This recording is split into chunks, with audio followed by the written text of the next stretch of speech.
Hello everybody, hope you're all well. Adam Steele here, and I'm in my kitchen today, of all places.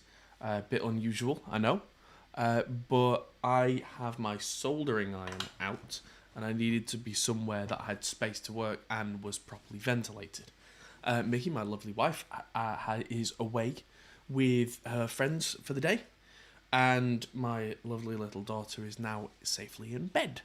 So I figured now is a good time. I've got some cables I need to make, so I can snip some cables and start soldering them. In fact, I'm going to turn the iron on to get that nice and hot. And in the meantime, if anybody has any questions, feel free to jump in and ask whatever you would like to ask, because that's what I decided to do this stream for. It'll keep me company. And yes, Poo Ninja, you alright, dude? How are you doing? Yeah, if anyone wants to jump in and ask questions, Poo Ninja, I'm looking at you, mate. Feel free, because I'm here to answer people's questions about myself, about the studio, about pretty much anything apart from your deepest, darkest private life stuff. Oh, Scott, alright, dude. Question: if you could choose between two colours, why would you actually pick three? That's a good question. I would actually pick three because that's the kind of nerd that I am. Come on, I need sharper snips or sets, proper cable strippers, but I don't have them, so unfortunately I'm doing this the old school way. But yeah, I am that kind of person that would probably try and go for several answers and break the rules. Hello, Hakeem. Welcome, welcome. You can see people popping up in the chat. But yeah, the reason that I'm making these cables, for anyone who's interested, is that I recently took delivery of a 6x12 guitar cab from Zilla Cabs, from my good friend Paul over at Zilla. And so what I'm doing is making the cables for the inside of the 6x12. I'm going to be wiring it. It's got two jacks inside, and it's wired in such a way that if you connect one of the jacks, all the speakers are connected. But if you connect two jacks, it disconnects the top two from the bottom four, or at least it will when I connect these. So I can actually have two separate amps through the same cab. If I want to do that, I might not want to do that, but having the option is a really cool thing. I'm going to be having different speaker types in there. So, yeah. What's my feeling on IR versus miking cabs? That all depends. Of course, using IRs is hugely more convenient. If you're going to mic cabs, for me, if you're going to mic a cab, it has to be at the right volume where the speakers are actually doing the thing that you expect them to do. And most people who've never worked with miking cabs before don't realise just how offensively loud that is. Like, it's the kind of thing where if you tried to record at that kind of volume level at home, people 3 doors down would be screaming at you. It's, yeah, far too loud, which is why we soundproof built our live room with a ridiculous set of soundproofing. So yeah, IRs are massively more convenient. There is a little difference between cabs and the IRs. I still prefer miking real cabs if I can. They've got a certain thing about them, especially when you start using multiple microphones. That's when the real magic of that big 3D magic happens, for me at least. And so that's something I just can't get in an IR, because with an IR they're all kind of slapped down. Even if it's a multiple microphone IR, it's slapped down into a two-dimensional version of it. Two Notes have got the closest in my experience, and so that's why I'm happy to use the Captor X.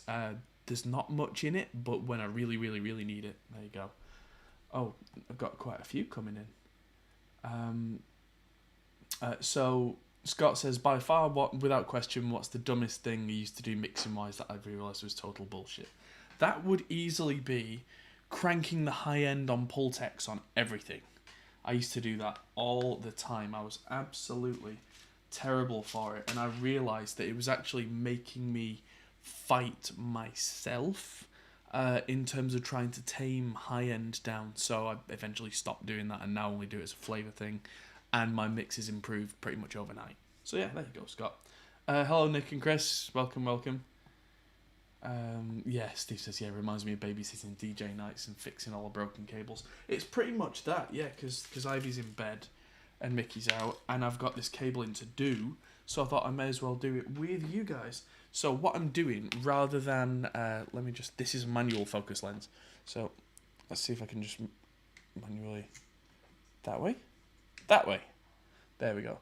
The ends are currently just bare wire like that, but I'm going to be putting these little spade things on the end, and the idea is that then I can slip those onto speaker terminals and onto the jacks, and slip them back off again whenever I need them to not be there. And they've got these nice little clear plastic things that I can put on as well. If I can put them on, I really should have done that first. Oh, there we go.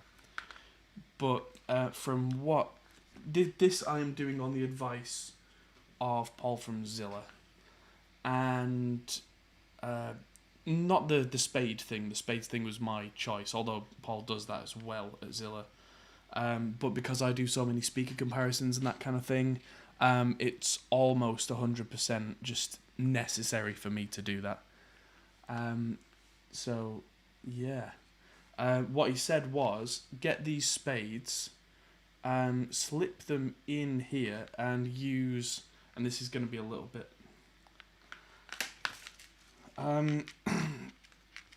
yeah, so what he said was, get them on, crimp them on with your pliers, because I've got my pliers here, and then add a dab of soldering so that they don't go anywhere. So that's what I'm going to be doing, although I may have cut myself a little bit extra length on here. Bonfire Ensemble on Twitch. Hello from hello Arizona. Wondering my thoughts, experience on control surfaces for Reaper. Okay. My experience with control surface in general is that they are hideously inefficient. That comes from years and years of me doing this with a mouse and keyboard no matter where I am. So my experience is kind of slightly tainted there. I would absolutely 100% say if you're going to get any kind of control surface, not just for Reaper but for any DAW, do not get one that doesn't have motorized faders. That will just set you back for hours at a time. So yeah, make sure if you do get one, something with motorized faders, or something that's a touch screen. You may have seen a video from me where I was using iPads, using the Touch OSC software. That's really useful because as the faders move in Reaper, then everything on the screen moves, and you can visually see that as you lay your fingers down on it, which then makes that useful. This is a pain. Slide that in there. I mean, there's a nice fancy gold contact, but that makes no difference. So yeah, trying to think. Even some of the newer Behringer stuff's not bad in terms of control surfaces. I would just say go with what you can afford, and ask yourself the question: do you really, really need it? When the latest series of SSL controllers came out, we on the podcast kind of called out SSL for charging what I thought was an exorbitant amount for something that really only controlled their own plugins. I got a lot of backlash for it, but I stand by it because it wasn't just about how much a thing costs, it was value per plugin you can control with it. The other thing is that what you're going to be using it for? Is it only levels that you're going to be doing? If it's more than levels, automation gets difficult. And at that point, my honest advice is a little brutal, and I hope it doesn't sound too bad, but get better at automation. It's not the answer that people like to hear, and I do apologise because it sounds terrible, but I can automate with a mouse and keyboard quicker than a lot of guys can with control surfaces, and it's just an experience thing. I'm not riding all over the place though. I know where I'm listening to a piece. I tend to mix in a style where I'll compress quite heavily. I'll keep things fairly even, and then I'll go that section click click click up, that section click click click click down, that section click click click click up, and going at that speed is quicker than having a control surface, writing an automation pass, it not being absolutely perfect, and then having to either go in and edit it or do it all again. So there you go. Chris says, what bands of music are you listening to at the moment? So I've been listening to Monuments a lot recently, because John Brown from Monuments is one of my good friends, and I have listened to Monument stuff before, but not really as much as I have recently, where I've really been getting into it. Really starting to enjoy it. I've not had time to listen to new music much recently, which is a bit of a shame, and I'm meaning to get into it. But one of the things about me is that if I'm going to listen to new music, I need to sit down with nothing else going on and experience new music, if you know what I mean. I can't passively listen, like in the car while I'm driving, to something new. I want to experience it as it was meant to be experienced, and I've not had much time recently to do that kind of thing. I'm a big Dream Theater fan. I've not even heard their new album yet. That was one of the things I thought about planning to do tonight, maybe. But instead I figured I would talk to everybody on YouTube and Twitch and Facebook Live and everything, and get this cabling done so I can play with my new 6x12. And so, yeah, that is what I chose to do. But at some point very soon, Dream Theater's View from the Top of the World is on my to listen to list. A lot of reviews have been really good and said that it's one of their best albums in years. I hope that's the case. I'm really excited. So, yeah, we'll see.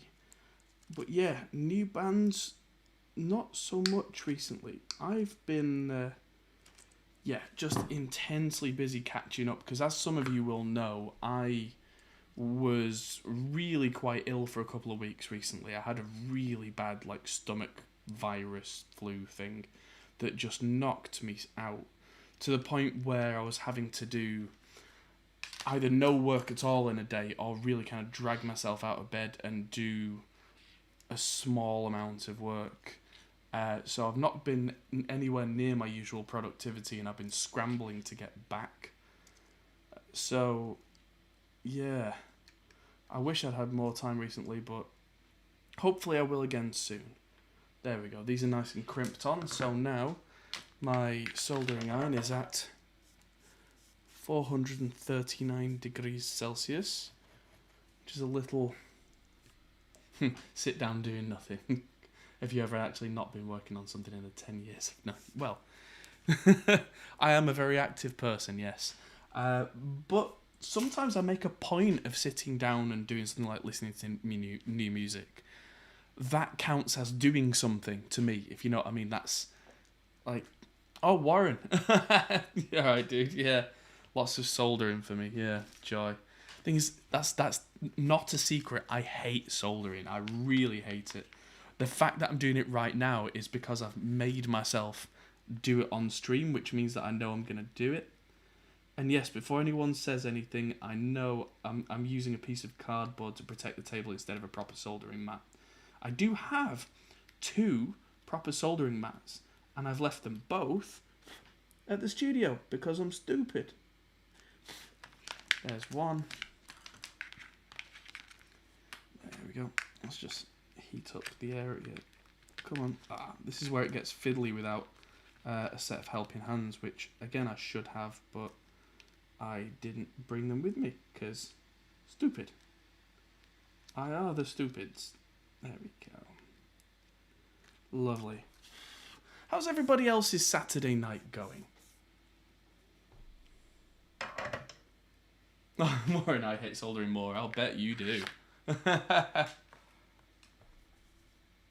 Steve says, did you see Warren Hewitt's Produce Like a Pro vid with the Nashville mixer doing top 10 template mixes in an hour? That's Decker. That's Billy Decker. Billy Decker's incredible. I really respect what Decker does. Unfortunately for me, I don't work that way because, for me, I really enjoy the starting from scratch when I can. I enjoy the experimenting when I can, whereas for Decker, he's a machine. He's like, I do this to feed my family, I crank him out, and that's what I do. And massive respect to him. But also, a lot of the... I'm not even swore while soldering. Good catch, Chris, yeah. Oh yeah, I've always been left-handed, but only for certain tasks. I can solder just as badly right-handed. But yeah, what was I saying? Yeah, Billy Decker. Love Billy Decker. A lot of what he does for the radio, though, there's a certain sound, and he can get that sound over and over and over and over and over. And I don't tend to work on the kind of material that is that kind of radio sound.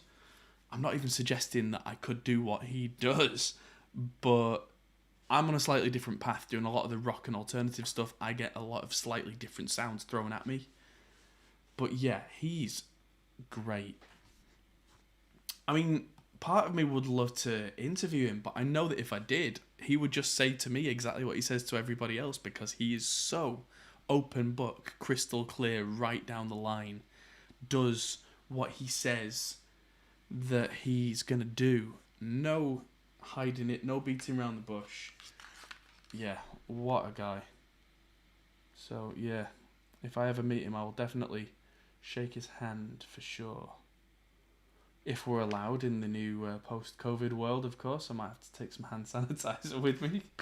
But yeah, right, there is one cable done with the spades on the end, and that is the beginning. So, I'm amphibious, yes, I breathe left-handed as well. Yeah. So yeah, I play guitar left-handed and bass left-handed. Oh, sorry, right-handed. Although I've always argued that all the difficult stuff is in the left hand. So there you go. Right, now to complement that cable, I'm now going to make a relatively short single cable, because this is two-part speaker wire. And then I'm going to have to think. Evening, Marty. Welcome. Scott says, which Monty Python movie, show, or skit is my favourite? And why do I like Mr. Bean more? Sorry, it's not Mr. Bean. No, English people, we're not as big on Mr. Bean as like Europe. Monty Python, I do love. I think Holy Grail is probably my favourite. It's just so irreverent, and it's got some of the best sketches in there. Especially, again, being an Englishman, the joke about the Frenchman in the castle is so close to home. It's like the play on the Trojan horse. We brought you a gift. I've already got one. So, yeah.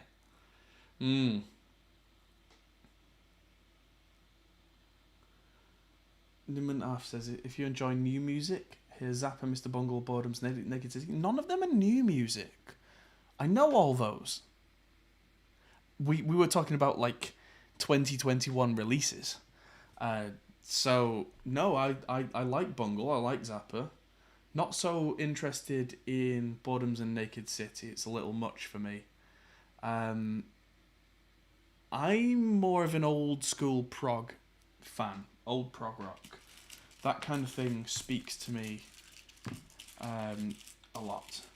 Oh, Marty says, when will you go live recording a band? Okay, so let me look at my calendar. 2 weeks today. So yes, announcement. 2 weeks today for a whole weekend. We're going to be recording the punk band Pressure 28. That's Pressure. I think that's the number. Pressure 28. And that's all going to be done from Studio A, live, cutting as if it was straight to tape, basically. So yeah, between now and then, I need to get into the studio and make sure all my remote camera cables and connections are working. Get all that set up. Although, I've now got more cameras than I did last time we were doing the streaming, so that'll help. That'll help a lot. But yeah, Steve Murray, yeah, new Porcupine Tree release sounds good. Yeah, it's actually an old song that they recorded years ago, but Stephen Wilson is such an incredibly good mix engineer that he's made it sound about 1,000,000 miles wide. I tried to book tickets for the Porcupine Tree show at London Wembley Arena, and I missed them, which I was very annoyed at, because I am a very big Porcupine Tree fan. In Absentia is quite possibly my favourite album ever. I re-listened to that recently, which is why if you saw on Instagram, I very quickly put together a little demo of Trains from In Absentia on acoustic. I was just testing out the Lewitt 940 mic in different places, just as a single mic on a guitar and vocal source. And yeah, because I was using this lens, which is a super wide, like 14mm lens, if I put my hand here, it looks like my arm's about 9 feet long and my finger's about 3 feet away, whereas it's not. So it made it look like the mic was in a really weird position. Who are all these messages from? Nothing interesting. Good. Right, I've got one tiny little cable there now with the spades on the ends. So if that was a 2x12, I'd be done. Unfortunately, not the case. So what I think I'm going to do is have two... I probably need to make sure I get some of my gear back from John for the stream. Maybe. He's not got any of my camera gear, thankfully. And a lot of, especially punk bands, they'll want to play like their own basses and their own guitars. I've got plenty of amps left as well. That's not a problem. I've got a Marshall TSL, I've got that Wharfdale TCL, I've got an Ampeg bass head, and now I've got an Ampeg 410 cab to go with it. So yeah, I don't think the Mesa stuff would suit a punk band anyway. So, oh, and I've still got Chris's Avalon. Yeah, that's right. Again, I don't know if that's very punk, but I've got other more punky options. But yeah, we'll see what we can do about that. I might need to order more headphones for the studio because I don't know how many I've still got intact. I think that was on my to-do list. Closer to, when we shut for lockdown.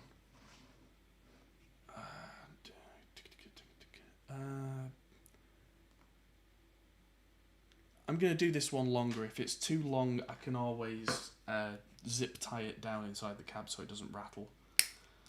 But what I'm thinking for this cabinet is I'm going to have 2 8-ohm speakers at the top in series, so they become a 16-ohm set. And then we're going to have 16-ohm speakers on the bottom, 4 to make a 16-ohm set. And then wire them in parallel so that the cab is an 8-ohm cab, unless you plug 2 separate plugs in which case it's 2 16-ohm loads. So that's the plan.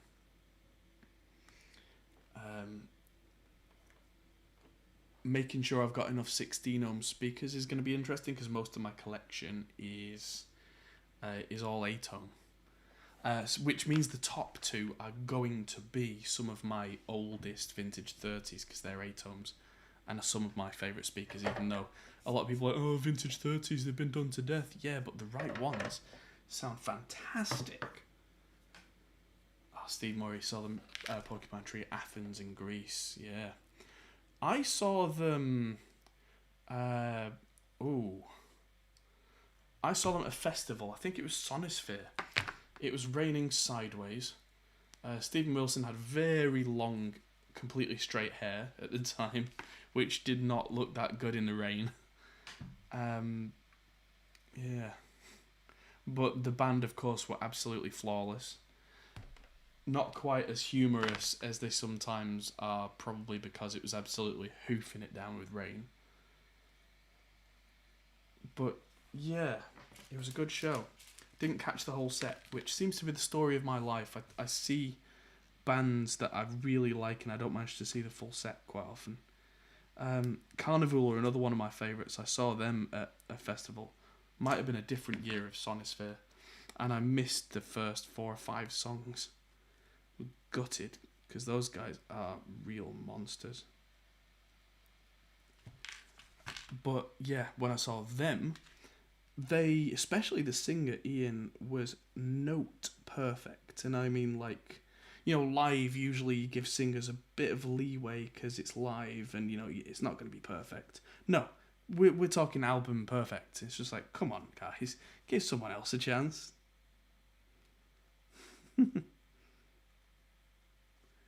Come on, you. Stick up.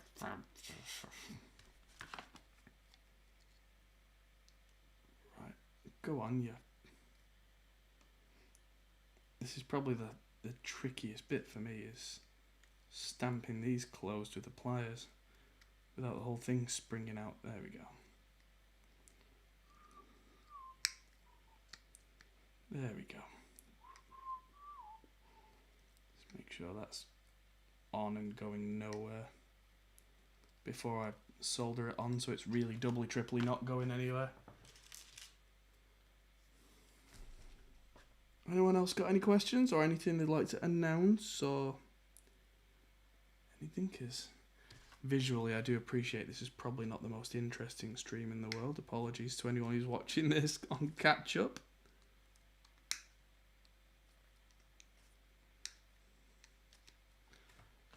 There we go. Let's do the other end.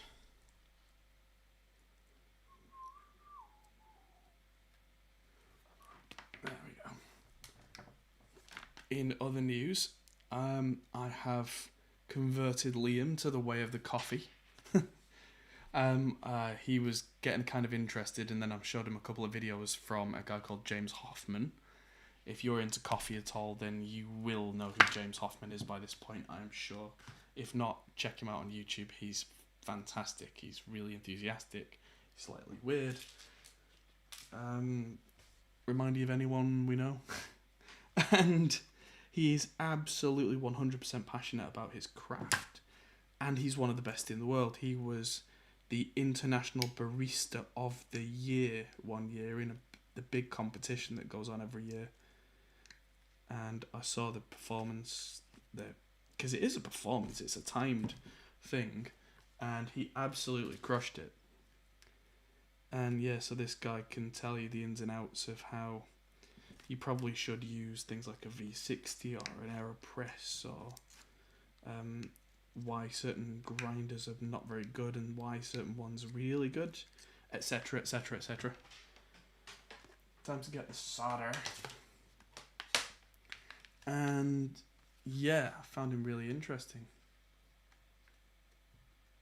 Just hello while having a Guinness after restringing the acoustic. Ooh, very nice. I need to restring my acoustic. You could probably hear on that little Instagram clip that the strings were deader than disco. But that was something I didn't have time for. I was literally in the studio to pick up the cameras before I went to see Mr. Brown. And then I was gone again. Go on.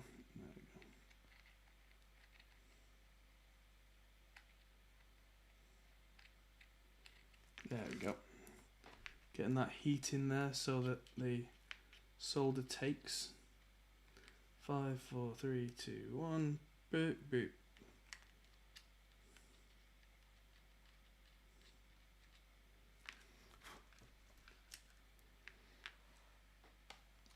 go again, Warren.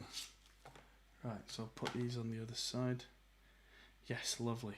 So I'm going to be doing a video later this year on 6x12 and why you would bother compared to a 4x12 or 2x12.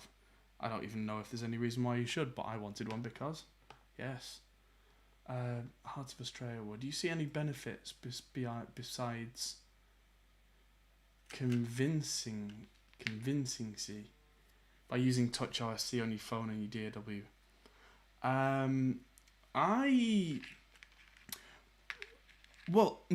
I used it on like 5 iPads all at once in the studio because of the convincing effect. You know, like when you walk into a studio and they've got a massive console and they don't use most of it, but it does impress people. That's the reason I was using so many of them. It depends what material you're working on, I found. If I was working on film sound, if I was working on something where there were a lot of elements and people were moving across the screen and you needed the levels to move dynamically as the elements and the people moved, then having the touch faders was really useful. But for something like a rock or a pop track, they didn't turn out to be that useful because with that kind of thing, you don't tend, I find, to automate volume by feel. You automate volume in a very specific, very precise way. You'll listen to a section 3 or 4 times and then you'll go, this bit needs to be louder. And then you'll go, well, this bit needs to be quieter. And you will have compressed your elements. You will have mixed things into bus compression. You will have already pre-processed a lot of your elements. And so it's not as organic as something where you've got something like a visual element, I find at least. There are moves that you can do, and that's why guys like Andy Wallace, he does a lot of automation moves. But again, from what I've seen of Andy Wallace, his automation style is not fluid and organic, really. It's precise. It's, right, we're going from -3 dB to 0 dB on this rhythm guitar on the chorus. 3, 2, 1, push. Or he'll have a cymbal crash where he'll go 1, 2, 3, crash. And you can do that just as well with EQ points in the DAW if that's how you do things the most efficiently. For Andy Wallace specifically, I can see why he would use the SSL automation for the rest of his days, because that's how he learned, that's what he's good at, that's his thing. But for someone like me who learnt with a mouse and keyboard for a decade before I could afford anything with motorized faders, I've always found that I'm faster and more efficient just with a mouse and keyboard for those specific types of automation that I do. Yes. Yeah. Oh, Gavin's a wonderful drummer. You wouldn't happen to know Gavin Harrison, would you, Warren? Because he's someone I would love to have a chat with. Because not only is he a great drummer, but he now engineers most of his own remote working sessions. Which means that he has a really good insight into what makes session playing as a drummer from start to finish a real going concern, especially in the modern day. One of my favourite albums is by a band called OSI, the Office of Strategic Influence, and the album's called Blood. And Gavin Harrison plays drums on the whole thing, and he had never met the guys who did the rest of the album. They sent him the tracks and went, here's the demo drums, can you play on it? And he did and sent it back from his house. And it sounds incredible. And funnily enough, it sounds like Gavin Harrison. Because of course it does. Maybe that's a good conversation to have with a guy like Gavin Harrison, because he's got such a unique sound as a drummer. Like, some of his toms are so high and they ring in a certain way. You know it's him. And so how, as a session drummer, do you have that identity? How, as a session drummer, do you stand out and be awesome like that without anybody complaining. Gavin Harrison has a Facebook page. Yes, I know he's got a Facebook page. But generally speaking, if I am to approach somebody I've never met via something like Facebook, chances are they're either going to ignore it, or if I'm not offering them money for a paid service, they're doubly going to ignore it. Whereas if somebody that you know introduces you to somebody else that they know, you already have a personal connection there. It can be very important. Personal connections are really, really a big deal. Like, most of the YouTube community that I know and love and work with, I've met them all, or through one of them, we've all introduced each other to each other, and because of that, we all have a personal connection, and that goes a long way. Even if it's just like, oh, can you talk to my mate for a minute? Quite often, that creates these really strong personal bonds. A really good example, I had got to know Glenn Fricker from Spectre Sound Studios, and that took a lot of work, actually, because I kind of helped him out on something, and then I was part of a competition, and that's how that went. But then over the years, he then introduced me to Warren. And because Glenn introduced me, there was a connection there. We got talking, we hit it off really well, really quickly, and now we're good friends and we work together. That kind of thing happens all the time. The first time I went to 42 Gear Street, through Glenn, I talked to Henning. Again, I'd never met him before, but we got on, and he organised for me to travel with John Brown. I'd never met John before, and 24 hours later, we were sharing a hotel room, stood there in our boxes. That's a whole another story, but it is family friendly, I promise you. But from there, because we had that personal introduction and the connection, we became really good friends, and now me and John are very, very close mates. But yeah, there you go.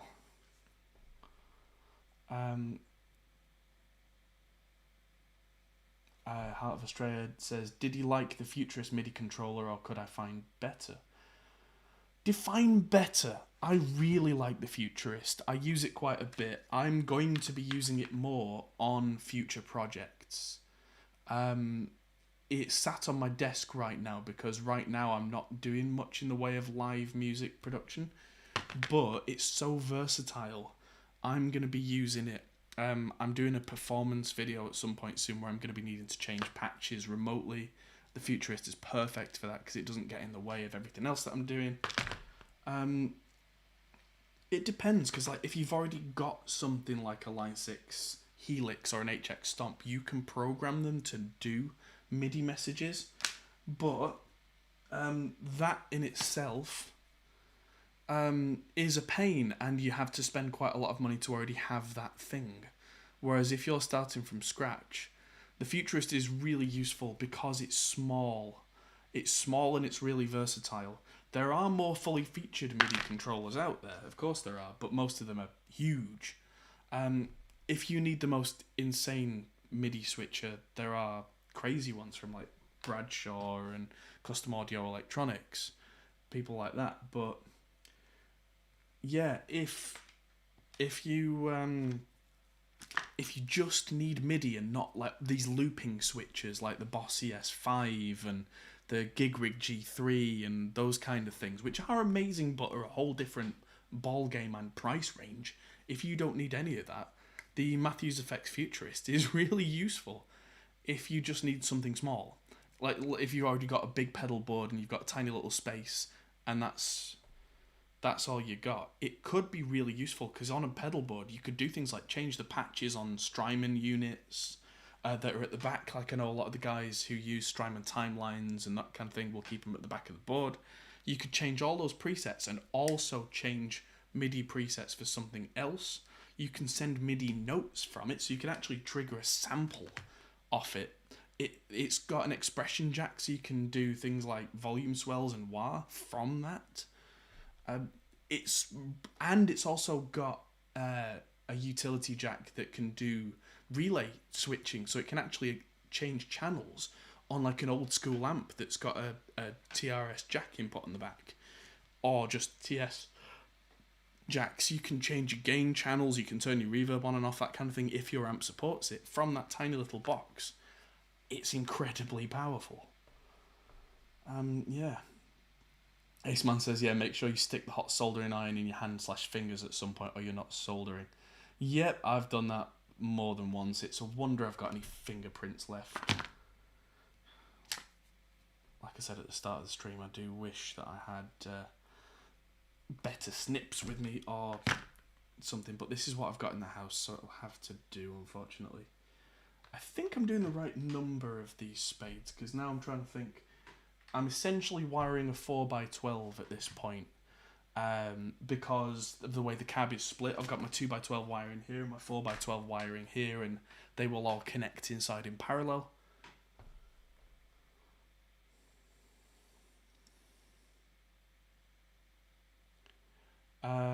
I'm guessing Chris's question is from a mixing perspective. Have you ever had a moment where you've been caught off guard by an instrument/vocal where you had to improvise? Or do you generally know where you're going with it based on frequency content? I improvise all the time. I'm not gonna lie about that. That's part of the joy, like I was saying earlier, with the stuff that Billy Decker does.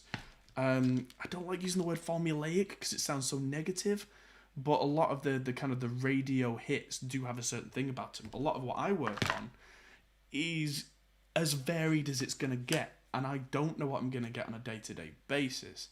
So I get it all the time. Like, actually, a really good example is an early stream that I did of one of Chris' bands, where one of the guys was doing these pig squeal things, and that doesn't sound anything like any other type of vocal performance, and it was done with just an SM58 that was clipping to death, and it should have sounded disgusting, but it should have sounded bad disgusting, and I tried to make it sound good disgusting.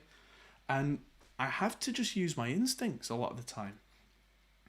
That's the thing that's hardest to teach about this, about mixing and all that kind of thing, is that I can talk all day about EQ points, about compression, about reverb, and then when you throw a song at me with all its individual tracks, I might end up doing a lot of things that are completely different to what I've told you are the best practices.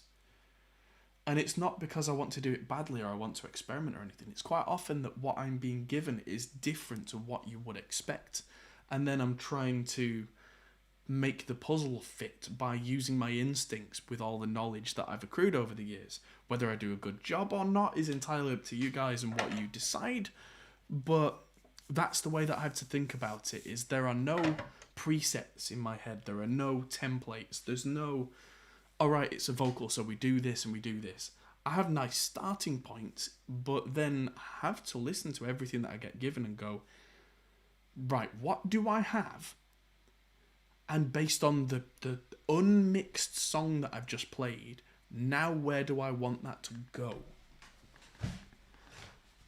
And so that's the difficult bit for me, is the exercise of mixing it's an exercise every time, because it's equal parts instinct, learned science, and creative feeling, because I have to be able to listen to the unmixed track, and in the first playthrough I have to be able to feel where I want that song to go and what I want the finished product to roughly sound like. Then I have to work backwards and kind of work out how I'm going to get there. And from there I have to work out which parts of the song I need to focus on first to give me the most solid foundation to get there. Then I've got to kind of use the, well, I want this to sound a bit thinner, so I need an EQ. Is there a certain thing I want? Yes, or maybe this kind of EQ is going to do it. And that's my process, which is, it's hard to explain on camera. So, because I don't want to sound like some wishy-washy hippie on camera, I almost always end up talking about the plugins and talking about where I'm EQing and what I'm hearing, and trying to explain to the camera why I'm doing what I'm doing. But it's harder to talk about the bigger picture without just sounding like a lunatic. So yeah, hopefully that was enlightening. Oh, it's getting warm in here. I think that soldering iron is somehow heating the entire room, because the actual heating's off. Maybe it's the pressure of trying not to get this wrong. There we go. Yeah, Lewis, yeah, I need to get back in contact with Lewis, because it's almost time for me to get some new tattoos. I haven't had a new one in many years.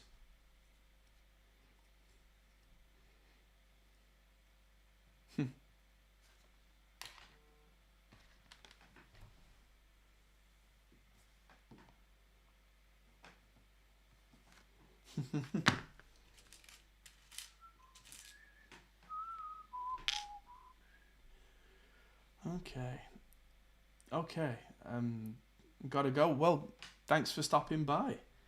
It's been a lot of fun, and yeah, I nearly did a mixing stream tonight, and much to the disappointment of some of you, I'm sure. I do apologise, but this stuff really needed doing, and I've been kind of dreading doing it. It's not that hard, it's just kind of tedious. What am I thinking of having done? Well, first, I'm going to be having all this white pasty stuff here is going to be darker. I'm not entirely set on designs yet, and that's why I want to talk to Lewis, because I really liked his art style. I've got some concepts that are floating around in my head, but it's far less defined in my head than any of the previous artwork that I've had done. Usually any tattoos that I have, I can explain to you exactly where they come from and why, and the history. They're almost entirely designed by me, but that was me being young and headstrong and saying, oh, I have to do this. I'm not a very good graphic designer, and it took far too much time and effort and work to get to a point doing what I did.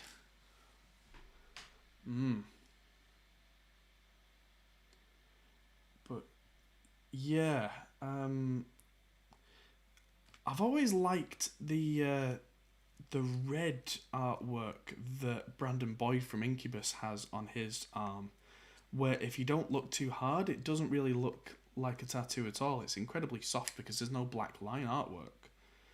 I also very much like dot work. My regular, the old tattooist who is now retired, Tom Rookie from Tenacious Tattoo, his tattoo partner, Darren, does some incredible dot work. But that's in Sheffield, and because he's now retired, I don't have my connection with that studio anymore. Again, for me, tattooing is something that is a very personal connection. Oh, thank you very much, Warren. Yes, I appreciate the compliment. I don't like tooting my own horn very much. I do like to let my work speak for itself if I can. I mean, maybe one day if I win a Grammy, I'll be able to just keep it under the table and then just stump. But not everybody can do that. Even some of the best mixing engineers in the world, in my opinion, don't have Grammys. Because of circumstance, because there are only so many to go around, all that kind of thing. Sometimes it's even political. a lot of great Grammy-winning engineers are genuinely great as well. But also, not being American probably doesn't help me. Because I'd have to be working with US acts and that kind of thing. And, you know, I'm not going to be moving away from Reaper anytime soon, which is probably going to put a spanner in the works with some of these major labels. They can kiss my backside. Because I do what I do with the tools that I use, and I do it very well, if I'd like to say so myself. But whether you guys like the musical result, hey, that's a separate thing. Danny says, while recording vinyl into digital, I've been repairing all the broken mic cables. About 50 to go. Oof. Oof, oof, oof. Don't envy you there, my friend. Not one little bit. Yes, yeah, as Warren says, staying humble and leaving your ego at the door is very important. Very true. Every time that I get to record a band or mix, I'm always excited to be working with people that excite me and projects that excite me. And that's what it's all about for me. It's nice to be respected. It's nice to be acknowledged. But for me, that's not the MO. That's not the reason I get out of bed in the morning. It is awfully nice to be liked and respected, of course, but yeah, for me it's the doing of the thing that is the most important. Oh, right, okay. I was thinking, oh, I'm done already. No, I'm not done. I've not put any solder on these yet.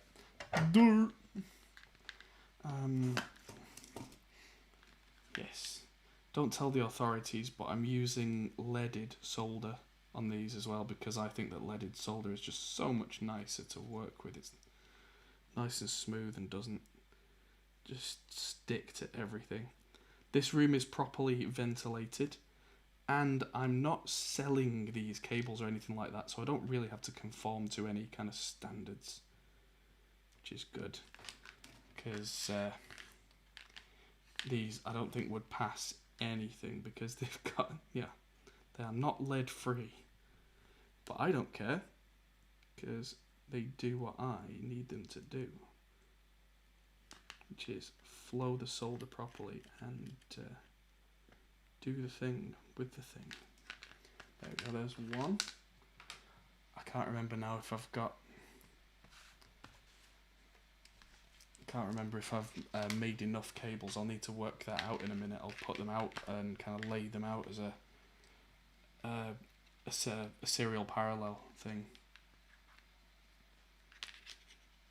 You kind of have to wonder how long it'll take for Gibson to ruin PreSonus. That would take a very long time, Ace Man. Do you mean Fender? I mean, maybe Gibson are having a secret influence. They're like the Russian spies of the guitar world or something. I don't know, but ruin is that's the thing. I think that Fender might do really well with PreSonus. No guarantees. I'm not expecting them to set the world on fire, but PreSonus for me were always a company that were a mixed bag anyway. Where pre-Fender PreSonus, for me, their lower end stuff was real low end. Like, I wouldn't touch it with a 10-foot pole. Like, they're Mark Holden says, didn't think you could buy leaded in the UK. No, you can't. It's 60/40 solder, but I did have to get this imported. That's how much I like leaded solder in comparison. It makes me feel funny. But yeah. Yeah, the Fender PreSonus thing, like they did like cheap valve preamps that were just garbage. That kind of thing. But then so did ART and so did Behringer. It's not PreSonus alone. Some of their really high-end stuff, they're like the Quantum series, very tasty. From what I've heard, the noise floors on them are practically non-existent. Decent hardware by all all reports. And I've heard some people rave about Studio One as well. Hopefully, if Fender play this right, they will largely leave them alone, which is kind of, what Disney have done with a lot of their new acquires, shall we say, is that they have completely just said, here's a bunch of cash, do your thing, you do what you do, get us a big bunch of cash, go. And it's worked. I know there's been a lot of upset over things like Star Wars and that kind of thing, but depending on who you ask, that's not actually to do with the Disney acquisition, that's to do with just internal politics. But then Marvel, they absolutely crushed it as a Disney thing, and from what I know, which isn't a lot, but from what I read in a lot of the film articles and that kind of thing, Disney have largely left them alone and said, well, yeah, you're good at what you do, go make us some money. David, hello. Yeah, saying Studio One's quite good. I missed one. Oh, about the Pure Mix Andrew Sheps interviews. I've been really wanting to watch those, but again, it's limited time. I need to find some of those and put them on while I drive. Reaper and Studio One do look quite similar to each other. Under the hood is what's different, and that's what I like about Reaper, is its customizability, and there are things it can do that no other DAW can do, but it's got the Photoshop factor about it sometimes, where you can do everything 10 different ways, and it's terrifying until you find a way that works for you. So yeah, there are downsides to everything. But yeah, I have heard good things. Come on. Okay. That's now got some solder in it. That's good. Just wipe that clean. Aceman says he installed several PreSonus Bass Live setups in clubs and churches. Decent and cheaper than anything else out there. Yeah, Chris is exactly right. Yamaha's acquisition of Line 6 absolutely crushed it, because Line 6 had some really good products, and all that they were missing... Oh, I didn't tin this little cable earlier, so I'll just do that one. All they were missing was some funding to further research what they were doing and make better products. And they were also missing a really powerful distribution network, which of course Yamaha absolutely dominate in their industries, so they could get Line 6 stuff out wherever they wanted. Which meant that overhead costs come down, which means that profits go up. Everybody wins, and you don't have to compromise on your products. So yeah, a lot of the stuff like the Helix has really only been made possible, I think, to be as successful as it is because of the Yamaha acquisition, because they probably would have made the Helix even without Yamaha, but they probably wouldn't have got it to nearly as many people. They probably wouldn't have got as many sponsored artists. I'm slightly biased because I now have a Line 6 HX Stomp upstairs, which I'm meaning to make a video on very soon, which they sent me, which they can afford to because of the Yamaha thing. You see where this is going? That it's yeah. Is the work area ventilated or sucking up the flux fumes? Yes, both of those. The kitchen is a lot bigger than you can see on camera. It's quite big. There is ventilation at the back. Yeah, don't worry about it. I am in a properly ventilated area and also enjoying the 60-40 fumes. Speaking of which, I meant to do this at the start of the stream. 1 second.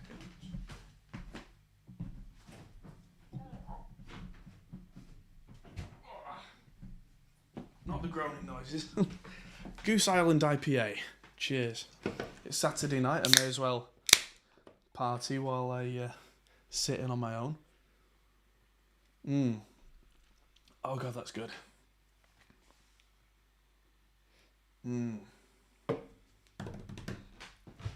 Right, so for the 2x12, I've got this top, and this will connect the plus minus together for the two speakers, whether I do it in parallel or... No, I'm doing it in serial. So that's fine. I only need one of these. It's 2x12 anyway, so that's done. Now, for the 4x12 section of the cab, this is where it gets a little complicated and I have to work this out. So this one is going to go down to 2 of the speaker's terminals, so that's plus and minus. So these longer ones are going to go plus to plus, minus to minus. And also these have to go plus minus, and this one has to go, oh brain, come on brain, plus minus. So everything is connected twice, except for these, which are connected 3 times, which is correct. Ah, my brain. Well, that's a lot of stuff near the window. Oh, that's my wife's pile. Don't worry about it. It looks worse than it is, especially on a wide-angle camera. It's just stuff that's accumulated on the side. It gets cleared out every few days, but not today. Okay. So that was that soldering. I've got another project, but I think that's going to be long and complicated and something to do further down the line. It's a Christmas present for somebody, and it's going to take me some work. It's going to be a pedal mod. So I'm going to do that probably another time, which means I'm going to turn off the soldering iron. I'm going to say thank you everybody for tuning in. It's been nice to see you all. And I'm going to be putting a video out Monday, and then another one on Wednesday. No podcast next week because I've got this super secret project with Brown.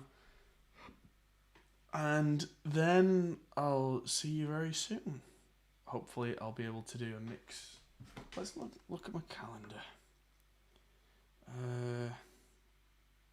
Nope. Busy for like a week solid. Oh boy. But, oh, right, okay, so tomorrow then, tomorrow I'm going to do a live stream. I've got a project where we are recreating a song for a client. And I need to get that at least started soon, because I've got a very busy week coming up with top secret stuff. So tomorrow night I'll be on stream listening to a song from somebody who is no longer with us, from a recording or two, and recreating it as best we can, ready to be done properly and filmed for the channel as well. So yes, yeah, I don't know what time we're going to do that tomorrow yet, but I will drop a link in the Discord and try and get the thumbnail up for the video as soon as I reasonably can, so that you guys can all know, yes, I've got to enjoy a bit, but I've also got to now tidy all this mess up, including the camera and the mic. But yeah, thanks everybody for tuning in. It's been enjoyable, and I will see you all in the next video. See you tomorrow, if not soon after. Goodbye, everyone. Hey everyone, that might be the end of the video, but if you fancy carrying on this conversation, we have a Discord server, link is in the description. We're also on Patreon, which is something you can really help us with. We also are on Facebook, Instagram and Twitter at Hop Hole Studios. See you there.